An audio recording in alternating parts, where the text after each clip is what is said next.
오늘 우리에게 주시는 하나님의 말씀은 마태복음 3장 1절부터 13절까지의 말씀입니다. 마태복음 3장 1절부터 13절까지 말씀 함께 봉독하겠습니다. 그때 세례 요한이 이르러 유대 강야에서 전파하여 말하되 회개하라 천국이 가까이 왔느니라 하였으니 그는 선지자 이사야를 통하여 말씀하신 자라 일렀으되 강야에 외치는 자의 소리가 있어 이르되 너희는 주의 길을 준비하라 그가 오실 길을 곧게 하라 하였느니라. 이 요한은 낙타털 옷을 입고 허리에 가죽띠를 띠고 음식은 메뚜기와 석청이었더라. 이때 예루살렘과 온 유대와 요단강 사방에서 다 그에게 나와 자기들의 죄를 자복하고 요단강에서 그에게 세례를 받더니 요한이 많은 바리새인들과 사두개인들이 세례 베푸는 대로 오는 것을 보고 이르되 독사의 자식들아 누가 너희를 가르쳐 임박한 진노를 피하라 하더냐. 그러므로 회개에 합당한 열매를 맺고 속으로 아브라함이 우리 조상이라고 생각하지 말라. 내가 너희에게 이르노니 하나님이 능히 이 돌들로도 아브라함의 자손이 되게 하시리라. 이미 도끼가 나무 뿌리에 놓였으니 좋은 열매를 맺지 아니하는 나무마다 찍혀 불에 던져지리라. 나는 너희에게 회개하게 하기 위하여 물로 세례를 베풀거니와 내 뒤에 오시는 이는 나보다 능력이 많으시니 나는 그의 신을 들기도 감당하지 못하겠노라. 그는 성령과 불로 너희에게 세례를 베푸실 것이요 손에 키를 들고 자기의 타작 마당을 정하게 하사 알곡은 모아 곡간에 들이고 쭉정이는 꺼지지 않는 불에 태우시리라. 이때 예수께서 갈릴리로부터 요단강에 이르러 요한에게 세례를 받으려 하시니 아멘. 교회마다 찬양대 찬양이 끝나면 박수를 치는 교회가 있고 박수를 치지 않는 교회가 있어요. 차이는 뭐냐면 찬양대의 찬양으로 그냥 내가 같이 찬양하겠습니다 라는 뜻이면 박수를 안 칩니다. 찬양대가 찬양하는 것 내 마음속에 함께 동의하고 저는 박수로 하나님 앞에 영광을 올려드리겠습니다 하면 박수를 칩니다. 박수를 안 치려면 모르는데요, 이왕 박수를 치려면 세게 쳐야 돼요, 조용히 쳐야 돼요? 맞아요 여러분. 왜냐하면 우리 대한민국 사람들은 약간 부끄러움이 있어요. 이걸 쳐야 될까 말아야 될까, 옆 사람 치니까 어쩔 수 없이 치긴 치는데 이렇게 치잖아요. 예배의 자세가 아니에요. 우리 예배자거든요. 예배는 내가 하나님 앞에 뭘 받으러 오는 시간이 아니고 내가 하나님을 섬겨드리러 오는 시간이에요. 그러면 찬양은 열심히 준비해서 하는 거예요. 나는 회중석에 앉아 있어요. 하나님 앞에 동일한 마음으로 나도 하나님 찬양 드리고 싶어요. 박수로 찬양하는 거예요. 여러분 세게 칩시다. 다시 한번 치겠습니다. 하나님 앞에 영광의 박수 올려드립니다. 네. 감사합니다. 이래야 우리 하나님 기뻐하세요. 네. 제가 일주일 동안 코로나 때문에 조금 앓다가 다 회복하고 여러분 기도해 주시고 염려해 주셔서 다 완전히 회복하고 나왔지만 오늘은 첫 주니까요. 코로나 회복하고 첫 주라 그냥 마스크 쓰고 설교하도록 하겠습니다. 가깝고도 먼 나라인 이웃 일본은 우리가 생각하는 것보다 훨씬 더 빨리 복음이 전해졌습니다. 1549년에 스페인 천주교 신부, 선교사가 복음을 전했는데요, 이 일본 사람들이 생각외로 복음을 잘 받아들였습니다. 그래서 초기에 복음이 전해진 초기에 한 50만 명에서 70만 명의 신도가 급격히 생겨났어요. 그런데 우리가 잘 알고 있는 임진왜란 일으킨 일본의 대표 아시죠? 도요토미 히데요시. 이 도요토미 히데요시가 일본의 정권을 잡은 후부터 기독교를 박해합니다. 왜? 이 사람이 머리가 좋아요. 다른 나라들을 보면 선교사가 들어가요. 그리고 그 다음에 그 나라 군대가 들어오고요, 경제인들이 들어오고 그 나라를 지배하는 거예요. 이 사람이 가만히 보니까 일본도 그럴 수 있겠다 생각을 해서 일본은 기독교를 거부하기 시작합니다. 도요토미 히데요시 때부터 그래요.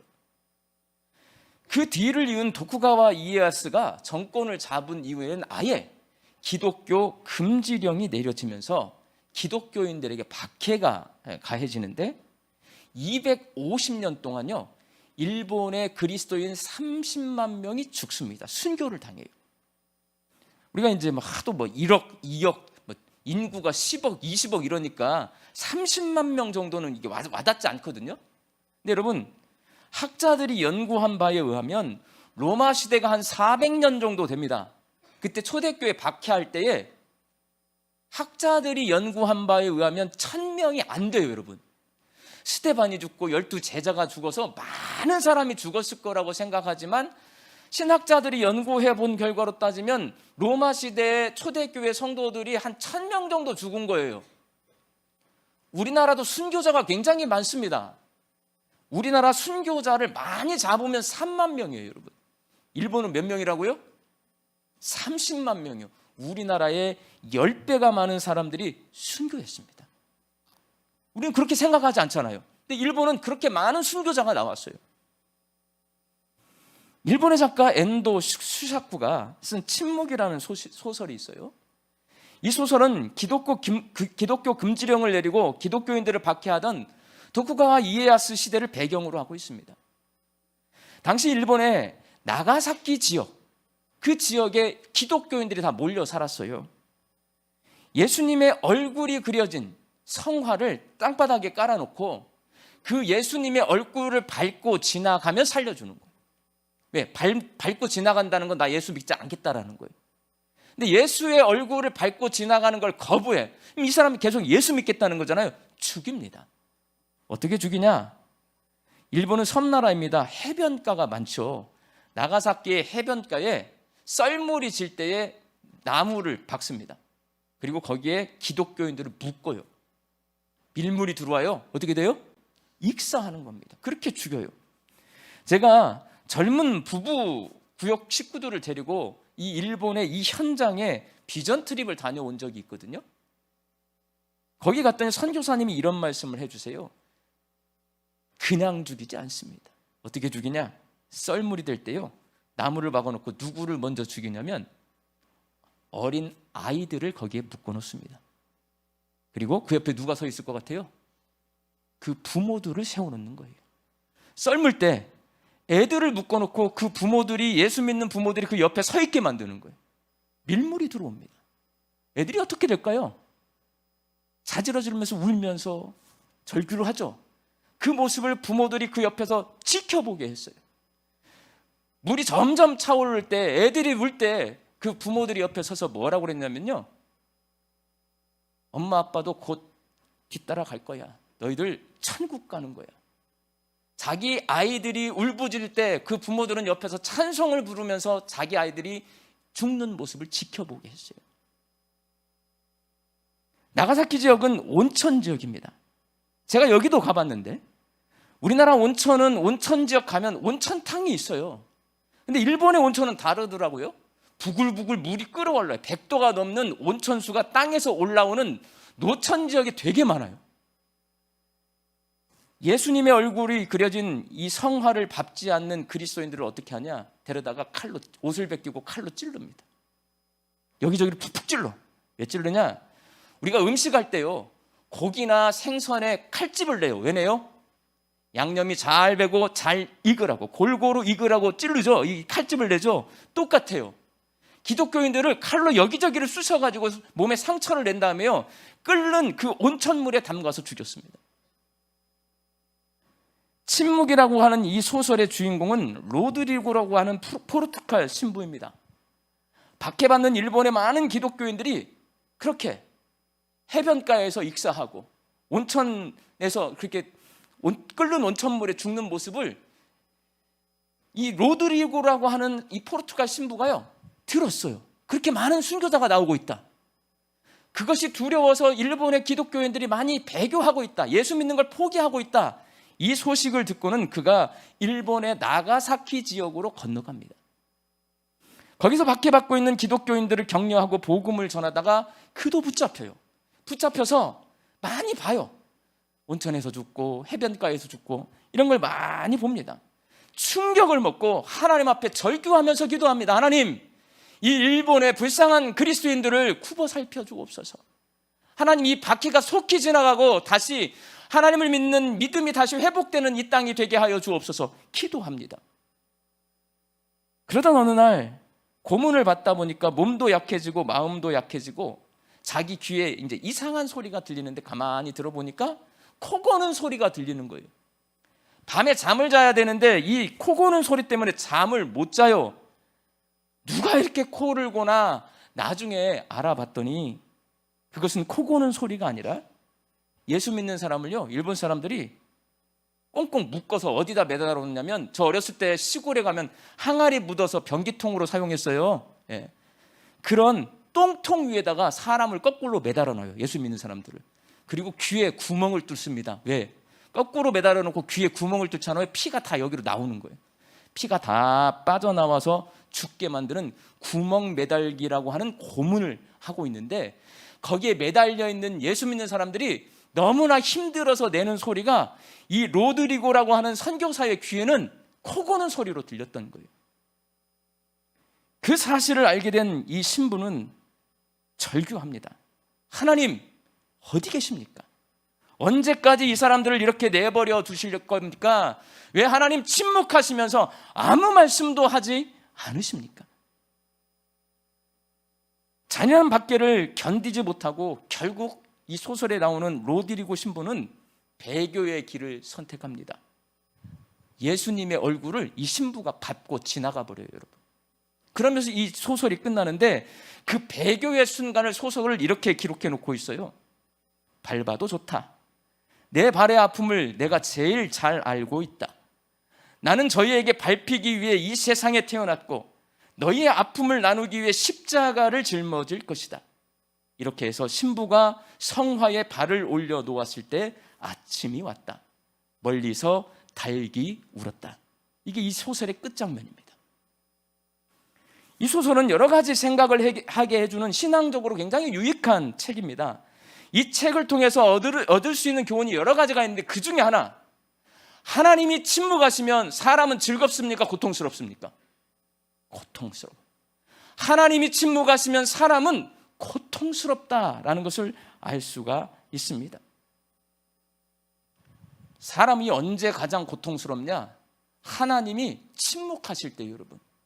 하나님이 나에게 말씀을 주시고 내가 하나님 앞에 기도할 때 하나님이 나에게 응답을 주시면 나는 행복하게 살 수 있습니다. 왜? 하나님 살아계시니까. 내가 하나님 살아계신다고 분명히 믿고 있는데 내가 아무리 기도를 해도 하나님께서 나에게 아무 말씀도 하지 않는 거예요. 세상이 정말 변해가고 세상이 정말 악해져 가는데 하나님이 안 계신 것처럼 침묵하고 있는 거예요. 그때 사람은 가장 불행한 거예요. 여러분, 성경에 하나님의 침묵이 있습니다. 우리가 가지고 있는 이 성경책에요, 하나님의 침묵이 있어요. 침묵하셨다라고 써있지 않지만 침묵이 있습니다. 성경, 구약 성경의 맨 마지막 성경책이 뭡니까? 말라기입니다. 신약 성경의 첫 번째 성경책이 뭡니까? 마태복음입니다, 여러분.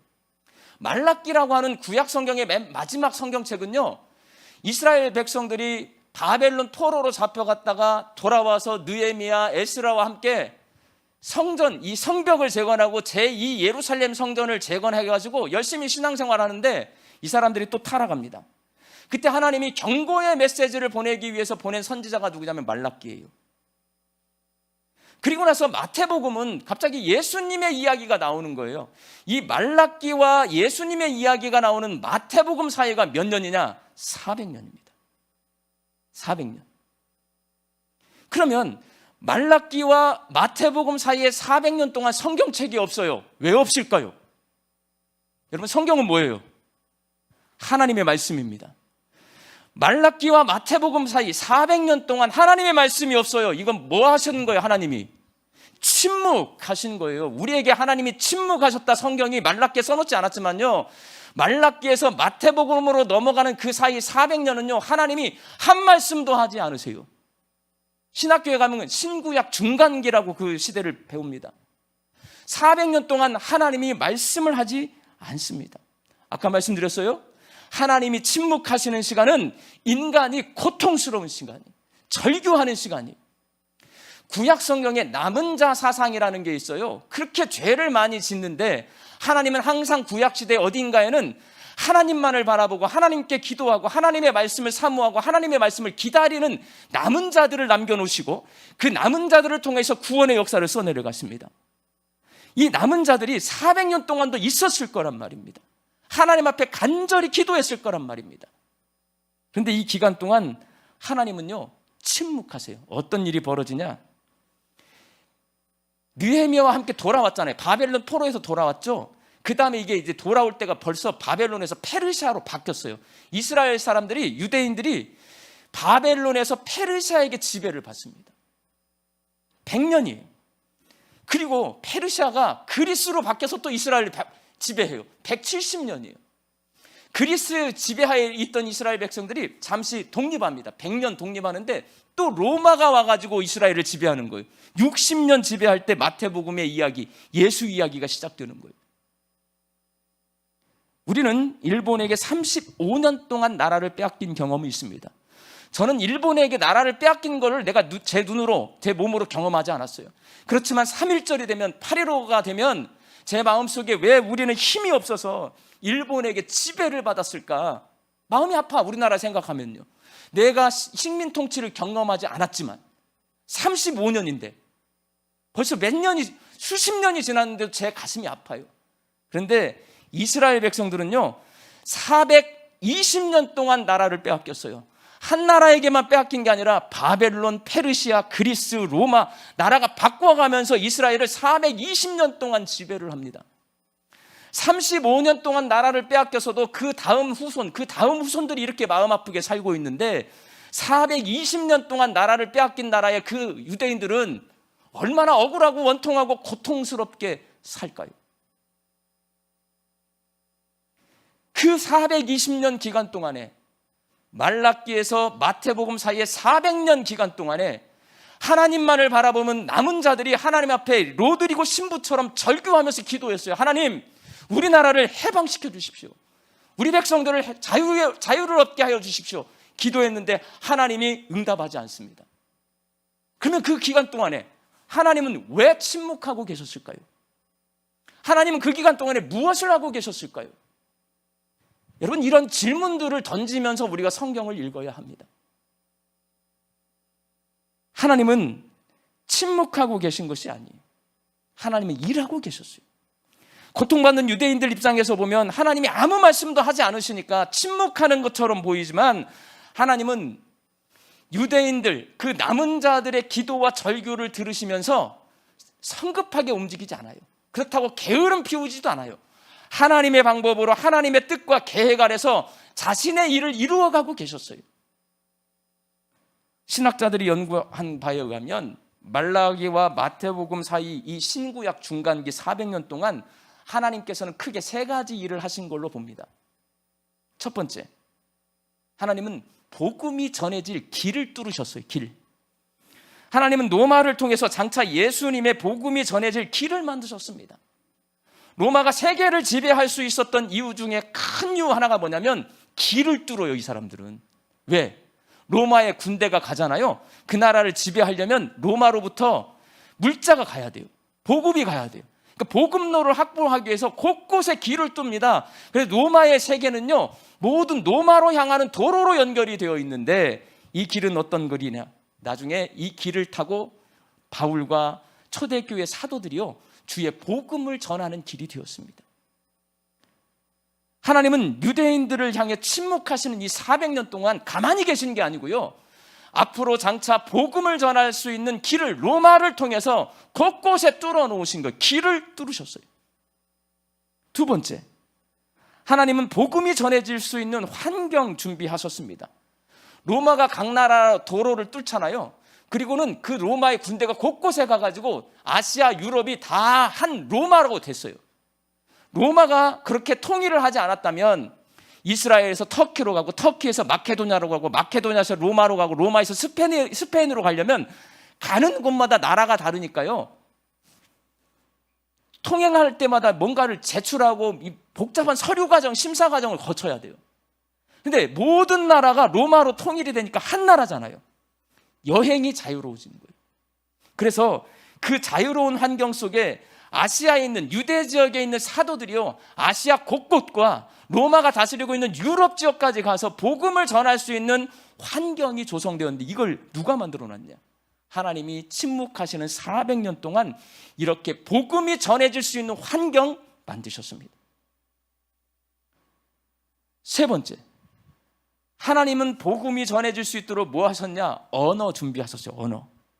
그리스 로마 시대는 세계 공통으로 고대 헬라어라고 부르는 코인의 헬라어를 사용했습니다.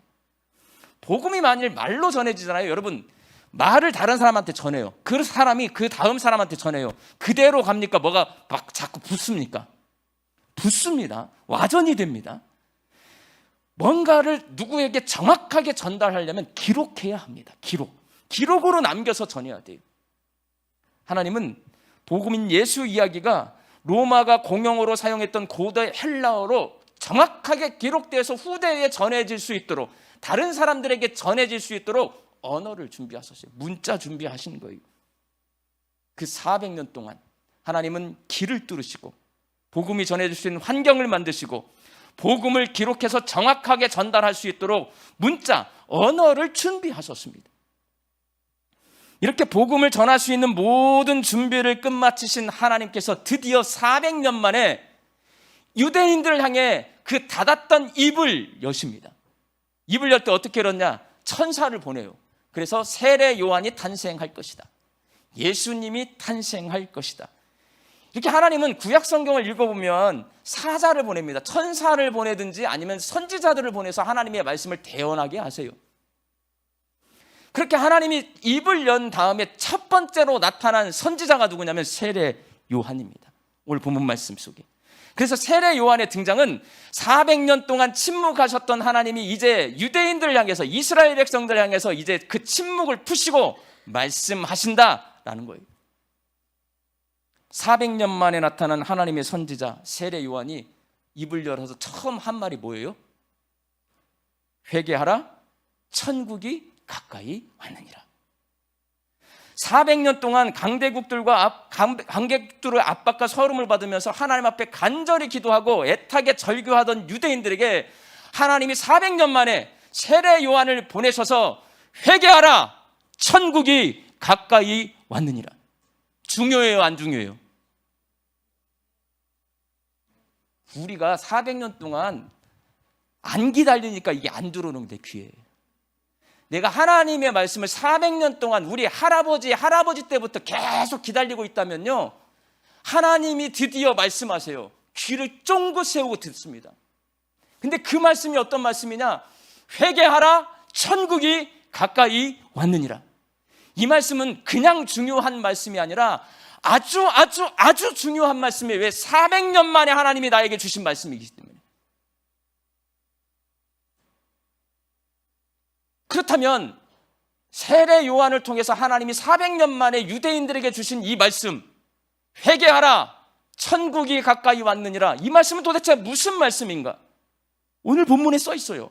오늘 본문 3절 말씀을 같이 읽어보도록 하겠습니다. 시작.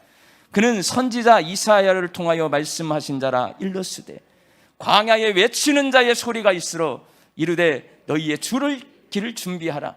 그가 오실 길을 곧게 하라 하였느니라.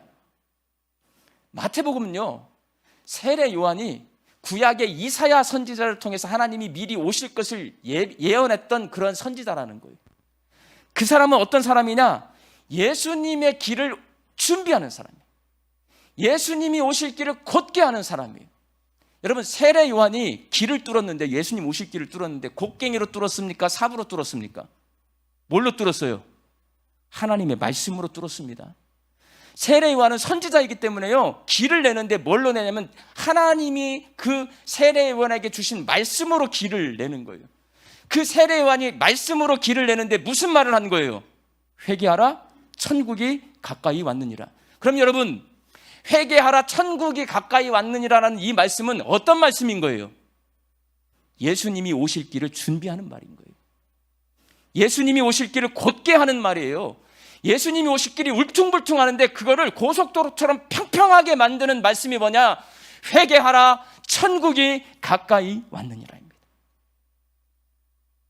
광야에서 마치 미친 사람처럼 이상한 몰골로 살았지만 세례 요한의 입에서 권세 있고 권위 있는 하나님의 말씀이 선포되었기에 많은 유대인들이 세례 요한의 말씀을 듣고 그에게 세례를 받기 위해 요단강가로 모여들었습니다. 이 소문을 들은 당시의 종교 지도자, 권력가인 바리새인 사두개인들이 오늘 말씀해 보면 이를 확인하기 위해서 요단강가로 찾아왔습니다. 그때 세례 요한은 그들을 향해서 뭐라고 말하냐면, 독사의 자식들아, 누가 너희를 가르쳐 임박한 진노를 피하라고 하더냐? 그러므로 회개에 합당한 열매를 맺어라. 회개하라고 말을 합니다.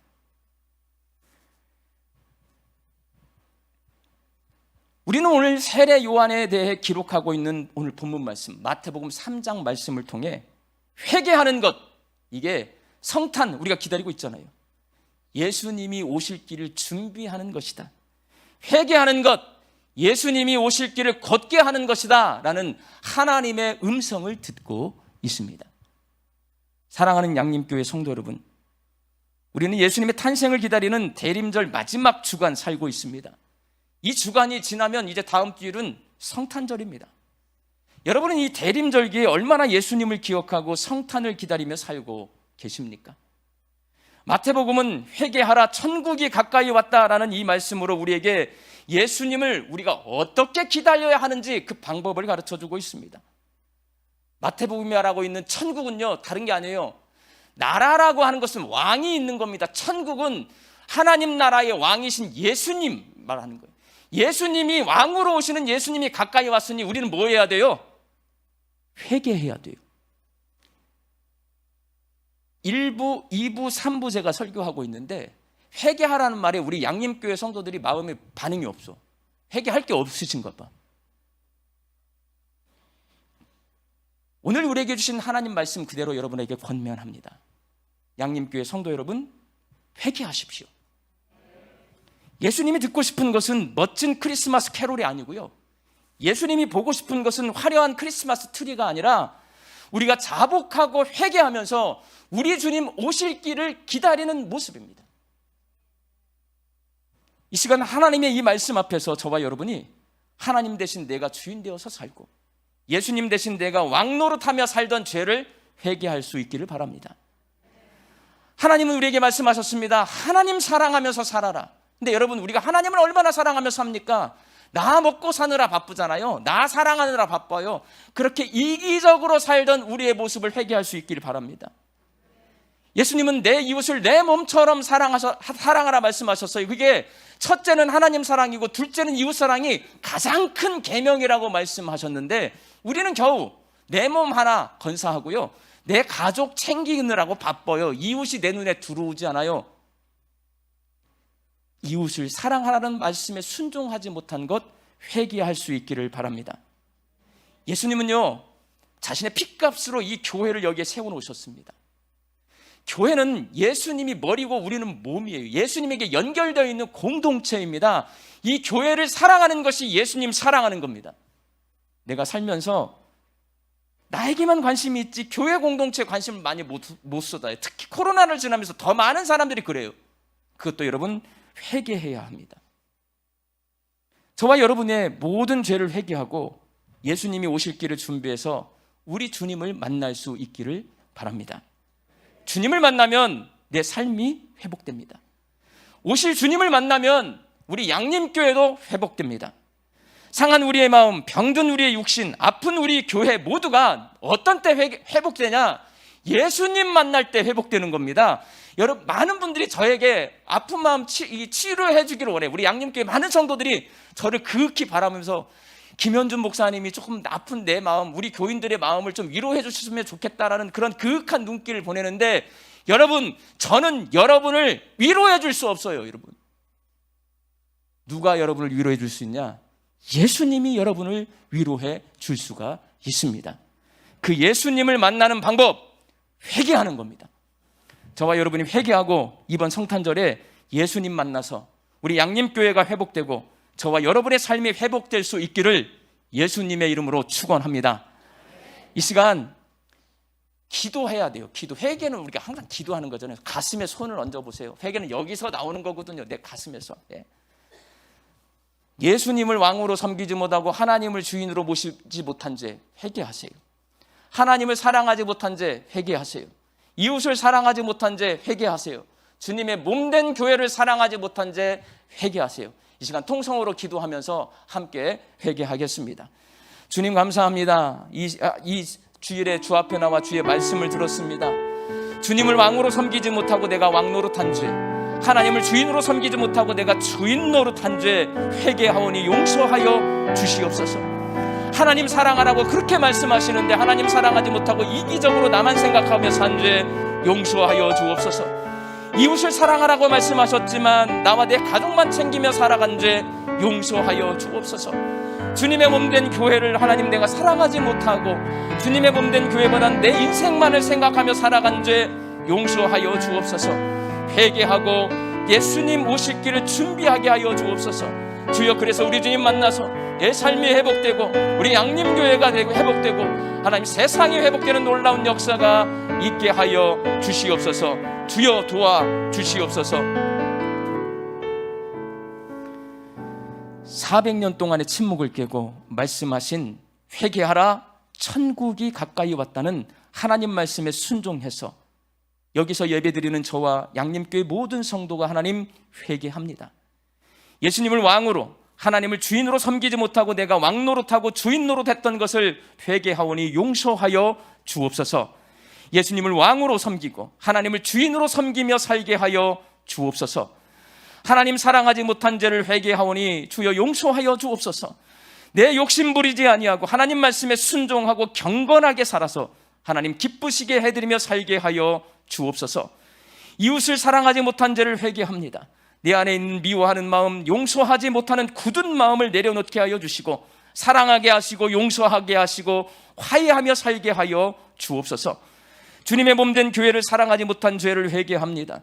주께 연결된 몸이 되어서 거룩한 예수님의 신부로 성령님이 거하시는 거룩한 전으로 살게 하여 주옵소서.